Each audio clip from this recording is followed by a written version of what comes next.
പ്രിയമുള്ള വിദ്യാർത്ഥികളെ, എല്ലാവർക്കും പുതിയൊരു വീഡിയോയിലേക്ക് സ്വാഗതം.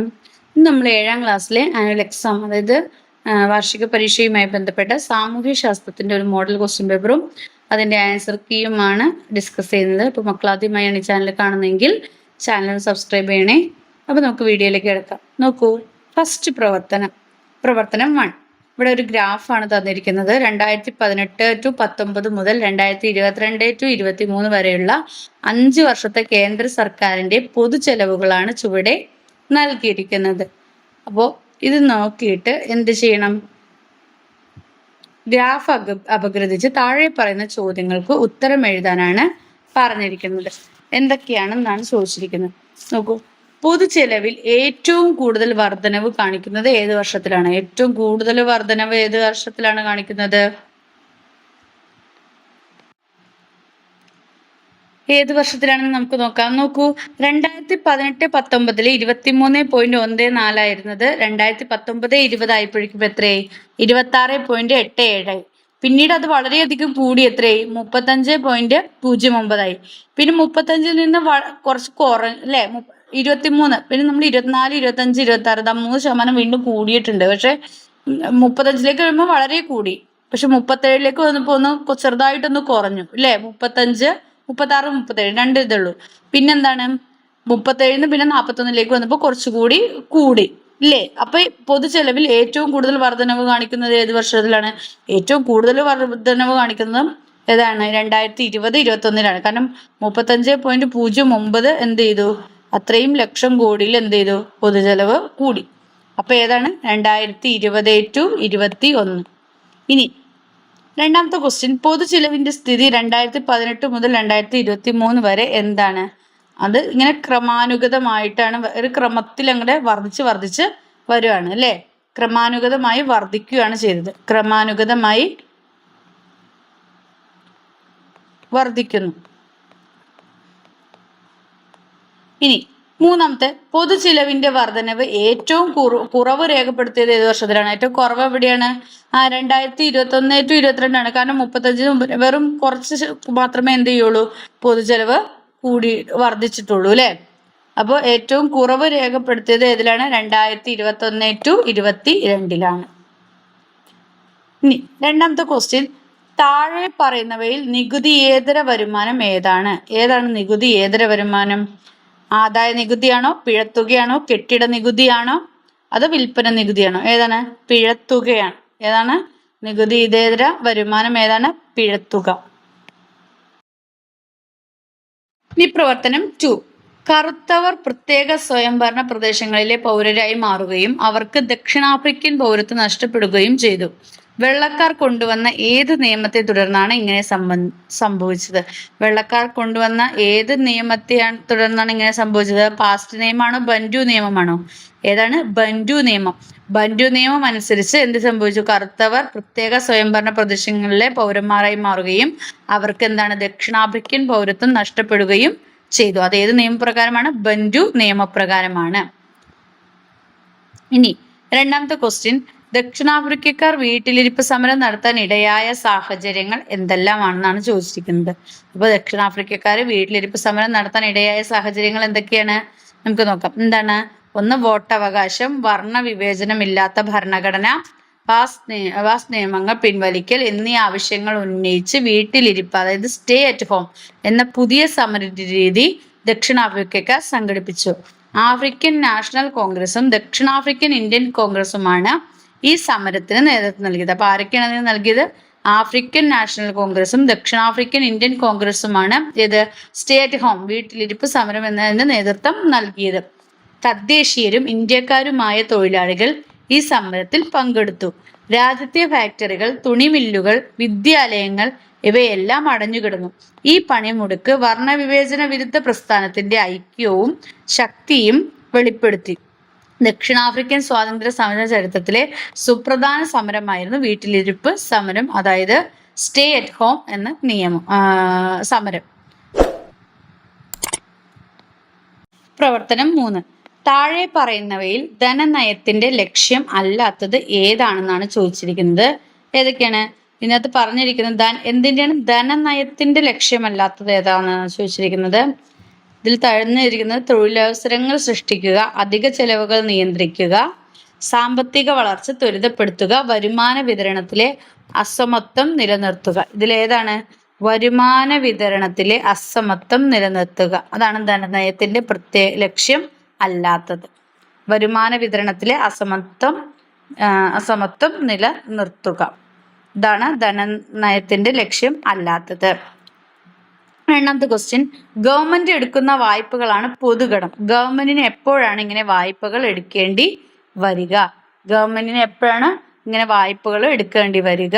എന്താണ് പൊതുകടം എന്നാണ് ചോദിച്ചത്. എന്തുകൊണ്ടായിരിക്കും? രണ്ടാമത്തെ ക്വസ്റ്റ്യൻ ആൻസർ എന്താണ്? നമ്മുടെ വികസന ക്ഷേമ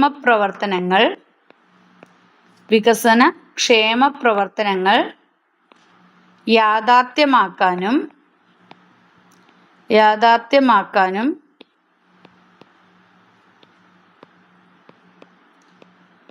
ഭരണപരമായ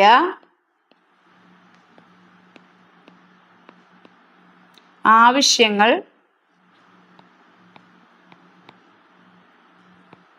നിറവേറ്റുവാനും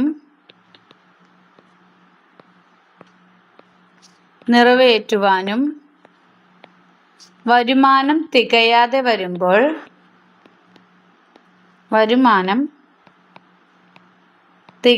വരുമ്പോൾ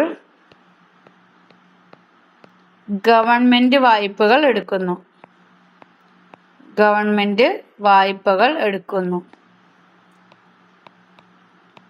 ഇതാണ് പൊതുകടം. ഇതാണ് പൊതുകടം എന്ന് പറയുന്നു. എടുക്കുന്നു. അപ്പൊ എന്താണ്? വികസനക്ഷേമ പ്രവർത്തനങ്ങൾ യാഥാർത്ഥ്യമാക്കാനും ഭരണപരമായ ആവശ്യങ്ങൾ നിറവേറ്റാനും വരുമാനം തികയാതെ വരുമ്പോൾ ഗവൺമെന്റ് എടുക്കുന്ന വായ്പകളാണ് എന്തെന്ന് പറയുന്നത്? പൊതുകടം എന്ന് പറയുന്നത്. ഇനി ചോദിച്ചിട്ടുണ്ട്, പൊതുകടം എത്ര തരം? അവ ഏതെല്ലാം? പൊതുകടം എത്ര തരം എന്നാണ് ചോദിച്ചിരിക്കുന്നത്.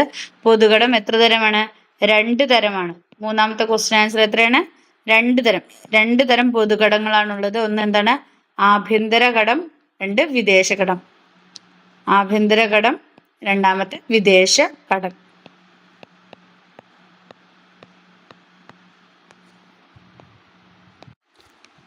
അതായത് ഇന്റർണൽ ഡെബിറ്റും ഫോറിൻ ഡെബിറ്റും.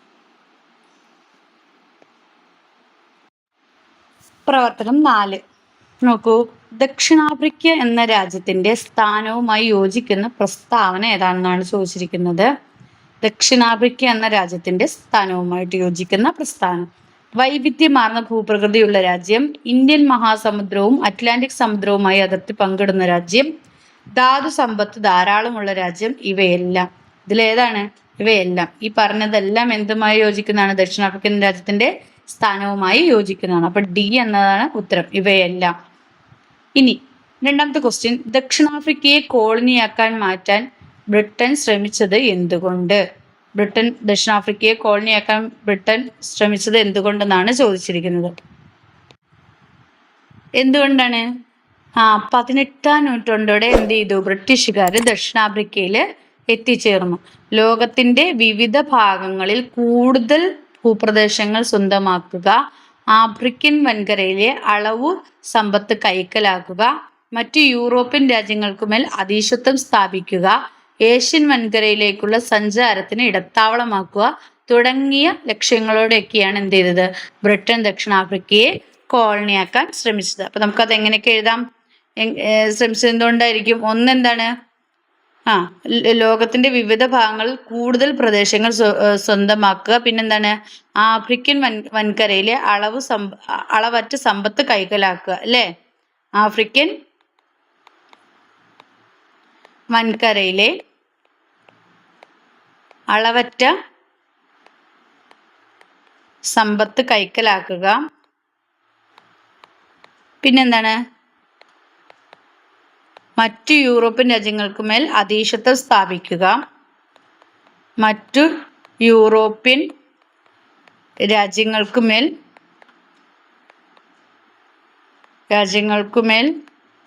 അധീശത്വം സ്ഥാപിക്കുക.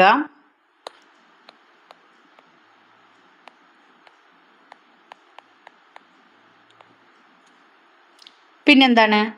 പിന്നെ മൂന്നാമതായിട്ട് നമുക്ക് എഴുതാൻ എന്താണ്? ഏഷ്യ വൻകരയിലേക്കുള്ള സഞ്ചാരത്തിന് ഇടത്താവളമാക്കുക. ഏഷ്യ വൻകരയിലേക്കുള്ള സഞ്ചാരത്തിന് ഇടത്താവളമാക്കുക.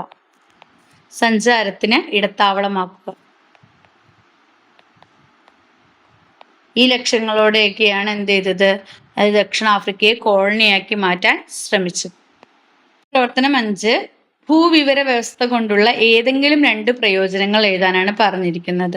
എന്തൊക്കെയാണ് നമ്മൾ ഉപയോഗിക്കുന്നത്? വാർത്താവിനിമയ രംഗത്ത് ഉപയോഗപ്പെടുത്തുന്നു, ടൂറിസം രംഗത്ത് ഉപയോഗപ്പെടുത്തുന്നു, കാർഷിക രംഗത്ത് ഉപയോഗപ്പെടുത്തുന്നു, വിദ്യാഭ്യാസ രംഗത്ത് ഉപയോഗപ്പെടുത്തുന്നു. അപ്പോൾ ഈ എന്തൊക്കെയൊക്കെയാണ് ഭൂവിവര വ്യവസ്ഥ കൊണ്ടുള്ള പ്രയോജനങ്ങൾ എന്തൊക്കെയാണ്? വാർത്താവിനിമയ രംഗത്ത് ഉപയോഗപ്പെടുത്തുന്നു, ടൂറിസം രംഗത്ത് ഉപയോഗപ്പെടുത്തുന്നു, കാർഷിക രംഗത്ത് ഉപയോഗപ്പെടുത്തുന്നു, വിദ്യാഭ്യാസ രംഗത്ത് ഉപയോഗപ്പെടുത്തുന്നു. ഇനി രണ്ടാമത്തെ ക്വസ്റ്റ്യൻ എന്താണ് ചോദിച്ചിരിക്കുന്നത്?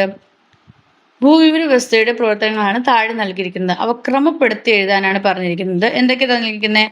സോഫ്റ്റ്വെയറിന്റെ സഹായത്തോടു കൂടി വിവരങ്ങൾ വിശകലനം ചെയ്യുന്നു, ഉപഗ്രഹ ചിത്രങ്ങൾ, ആകാശ ചിത്രങ്ങൾ മുതലായവയിൽ നിന്ന് വിവരങ്ങൾ ശേഖരിക്കുന്നു, വിശകലനം ചെയ്ത് ലഭിച്ച വിവരങ്ങൾ ഉൽപ്പന്നങ്ങളാക്കി മാറ്റുന്നു, ഉപയോക്താവ് ഉൽപ്പന്നങ്ങൾ ഉപയോഗപ്പെടുത്തുന്നു. ഇത്രയാണ് തന്നിരിക്കുന്നത്. ഇത് നമ്മൾ ഓർഡറിലാക്കി എഴുതാനാണ് പറഞ്ഞത്. അപ്പൊ ആദ്യം ഏതായിരിക്കും? ഉപഗ്രഹ ചിത്രങ്ങൾ, ആകാശ ചിത്രങ്ങൾ മുതലായവയിൽ നിന്ന് വിവരങ്ങൾ ശേഖരിക്കുന്നു. അതാണ് ഒന്നാമത്തെ. രണ്ടാമത്തേതാണ് സോഫ്റ്റ്വെയറിന്റെ സഹായത്തോടു കൂടി വിവരങ്ങൾ വിശകലനം ചെയ്യുന്നു. മൂന്നാമത്തെ വിശകലനം ചെയ്ത് ലഭിച്ച വിവരങ്ങൾ ഉൽപ്പന്നങ്ങളാക്കി മാറ്റുന്നു. നാലാമത്താണ് എന്ത്? ഉപയോക്താവ് ഉൽപ്പന്നങ്ങൾ ഉപയോഗപ്പെടുത്തുന്നു. അപ്പൊ എന്താണ് ചോദ്യം ചോദിച്ചത്? സോഫ്റ്റ്വെയറിന്റെ സഹായത്തോടു കൂടി ഭൂവിവര വ്യവസ്ഥയുടെ പ്രവർത്തനങ്ങൾ ഓർഡറിൽ എഴുതാനാണ് പറഞ്ഞിരിക്കുന്നത്. അപ്പൊ ആദ്യത്തേത് ഏതാണ്? ഉപഗ്രഹ ചിത്രങ്ങൾ, ആകാശീയ ചിത്രങ്ങൾ എന്നിവയിൽ നിന്ന് വിവരങ്ങൾ ശേഖരിക്കും. വിവരങ്ങൾ ശേഖരിച്ച ശേഷം എന്ത് ചെയ്യും? സോഫ്റ്റ്വെയറിന്റെ സഹായത്തോടുകൂടി വിവരങ്ങളൊക്കെ വിശകലനം ചെയ്യും. വിശകലനം ചെയ്ത് ലഭിച്ച വിവരങ്ങൾ നമ്മൾ എന്താക്കി മാറ്റും? ഉൽപ്പന്നങ്ങളാക്കി മാറ്റും. ഈ ഉൽപ്പന്നങ്ങളെ നമ്മൾ എന്ത് ചെയ്യും? ഉപയോക്താവ് ഉപയോഗപ്പെടുത്തുന്നു. ഇങ്ങനെയാണ് അത് ഓർഡറിൽ എഴുതേണ്ടത്. പ്രവർത്തനം 6 നോക്കൂ. പ്രവർത്തനം 6ൽ ചോദിച്ചിരിക്കുന്നത് കുടുംബ ബജറ്റ് സുസ്ഥിരമാകുന്നത് എപ്പോഴാണ് എന്നാണ് ചോദിച്ചിരിക്കുന്നത്. കുറച്ച് ഓപ്ഷൻസ് നൽകിയിട്ടുണ്ട്. വരവ് ചെലവിനേക്കാൾ കൂടുമ്പോൾ, വരവും ചെലവും തുല്യമാകുമ്പോൾ, ചെലവ് വരവിനേക്കാൾ കൂടുമ്പോൾ, ഇവയെല്ലാം സംഭവിക്കുമ്പോൾ.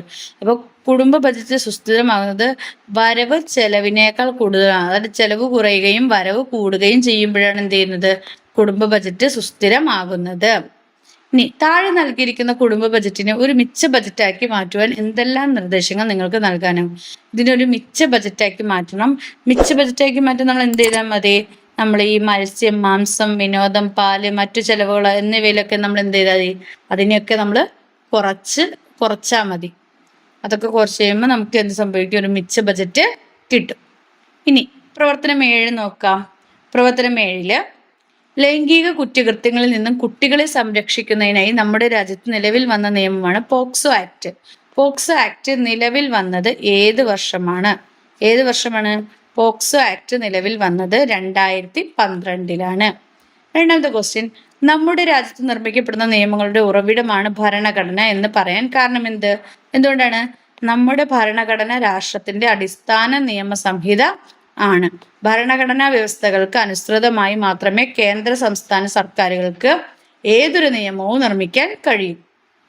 അവ സർക്കാരുകൾക്ക് നിയമങ്ങൾ നിർമ്മിക്കാനും നടപ്പിലാക്കാനും കഴിയുന്ന അതിരുകൾ ഭരണഘടന നിർവചിച്ചു നൽകുന്നു എന്നതർത്ഥം. നിയമത്തിന്റെ വ്യവസ്ഥ എന്ന നിലയിലും സ്രോതസ് എന്ന നിലയിലും പരമോന്നത സ്ഥാനമാണ് ഭരണഘടനയ്ക്ക് ഉള്ളത്. അതുകൊണ്ടാണ് എന്ത് ചെയ്യുന്നത്? നമ്മുടെ ഭരണഘടനയുടെ ഉറവിടം എന്ന് പറയുന്നത് ഏതായിട്ട് മാറുന്നത്? നമ്മുടെ നമ്മുടെ രാജ്യത്ത് നിർമ്മിക്കപ്പെടുന്ന നിയമങ്ങളുടെ ഉറവിടം ഭരണഘടന എന്ന് പറയാൻ അതുകൊണ്ടാണ് കാരണം. ഇനി പ്രവർത്തനം 8 നോക്കൂ. 8ാമത്തെ പ്രവർത്തനത്തിലേക്ക് പോവാം. 8ാമത്തെ പ്രവർത്തനത്തിൽ എന്താണ് തന്നിരിക്കുന്നത്? വൈവിധ്യമാർന്ന കാർഷിക വിളകൾ കൃഷി ചെയ്യുന്ന രാജ്യമാണ് ഇന്ത്യ എന്ന് പറയുന്നത്. അപ്പൊ താഴെ തന്നിട്ടുള്ള പട്ടികയിൽ നൽകിയിരിക്കുന്ന വിളകൾ കൃഷി ചെയ്യുന്ന 2 സംസ്ഥാനങ്ങളുടെ വീതം പേരെഴുതി പട്ടിക പൂർത്തിയാക്കാനാണ് പറഞ്ഞത്. അപ്പൊ നെല്ല് കൃഷി ചെയ്യുന്ന സംസ്ഥാനങ്ങൾ എവിടെയൊക്കെയാണ്? പശ്ചിമ ബംഗാൾ, തമിഴ്നാട്. സ്റ്റേറ്റുകൾ ഏതൊക്കെയാണെന്നാണ് ചോദിച്ചേക്കുന്നത്. അപ്പൊ ഏതൊക്കെയാണ്? നെല്ല് കൃഷി ചെയ്യുന്നത് പശ്ചിമ ബംഗാൾ, തമിഴ്നാട്, പിന്നെ നമ്മുടെ കേരളം അതും എഴുതാം. പശ്ചിമ ബംഗാൾ, തമിഴ്നാട്. രണ്ടാമത്തെ ഗോതമ്പ് കൃഷി ചെയ്യുന്നത് എവിടേക്കാണ്? സംസ്ഥാനങ്ങളുടെ പേര്, സ്റ്റേറ്റുകളുടെ പേര് എഴുതാനാണ് പറയണത്. ഉത്തർപ്രദേശ്, പഞ്ചാബ്. പരുത്തി കൃഷി ചെയ്യുന്നത് മഹാരാഷ്ട്ര, ഗുജറാത്ത്. ഗുജറാത്ത് എന്നീ സംസ്ഥാനങ്ങളിലാണ്, സ്റ്റേറ്റുകളിലാണ്. ഇനി തന്നിരിക്കുന്ന ഭൂപടത്തിൽ ഏതെങ്കിലും 2 വിളകൾ കൃഷി ചെയ്യുന്ന സംസ്ഥാനത്തിന്റെ പേരും വിളയുടെ പേരും സൂചിപ്പിക്കുക എന്നാണ് പറഞ്ഞിരിക്കുന്നത്. നമുക്ക് നോക്കാം. ഏതാ? നമുക്ക് ഗോതമ്പ് എടുക്കാം. ഗോതമ്പ് എവിടെ കൃഷി ചെയ്യുക? ഗോതമ്പ് കൃഷി ചെയ്യുന്നത് പഞ്ചാബിലാണ്. അപ്പൊ അത് അടയാളപ്പെടുത്തണം. പഞ്ചാബ് എവിടെയാണ്? പഞ്ചാബ് ദാ ഈ കാണുന്നതാണ് പഞ്ചാബ് അല്ലേ? ഇതാണ് പഞ്ചാബ്. അപ്പോൾ ഇവിടെ അടയാളപ്പെടുത്താനാണ് പറയുന്നത്. അപ്പൊ ഇതേതാണ്? പഞ്ചാബിൽ എന്താണ് കൃഷി ചെയ്യുന്നത്? ഗോതമ്പാണ്. പിന്നെ നമുക്കറിയാം എന്താണ്, നമ്മളിപ്പോൾ മുമ്പ് എഴുതിയുള്ളൂ, ഇതെന്താണ്? തമിഴ്നാടാണ് അല്ലേ? കേരളത്തിന്റെ തൊട്ടടുത്ത് കിടക്കുന്നത് തമിഴ്നാടാണ്. തമിഴ്നാട്ടിൽ എന്താണ് കൃഷി ചെയ്യുന്നത്? നെല്ല്. അപ്പോൾ ഏതെങ്കിലും 2 വിളകൾ കൃഷി ചെയ്യുന്ന സംസ്ഥാനത്തിന്റെ പേരും ആ വിളയുടെ പേരും സൂചിപ്പിക്കാനാണ് പറഞ്ഞിരിക്കുന്നത്. അപ്പോൾ സോഷ്യൽ സയൻസുമായി ബന്ധപ്പെട്ട, സാമൂഹ്യശാസ്ത്രവുമായി ബന്ധപ്പെട്ട മോഡൽ ക്വസ്റ്റ്യൻസ് ഇത്രയൊക്കെയാണുള്ളത്. മക്കൾക്ക് വീഡിയോ ഉപകാരപ്രദമായെങ്കിൽ ലൈക്ക് ചെയ്യുക, ഷെയർ ചെയ്യുക. ചാനൽ ആരെങ്കിലും ആദ്യമായി കാണുന്നവരുണ്ടെങ്കിൽ ചാനൽ ഒന്ന് സബ്സ്ക്രൈബ് ചെയ്യണേ. Then see you again. Thank you.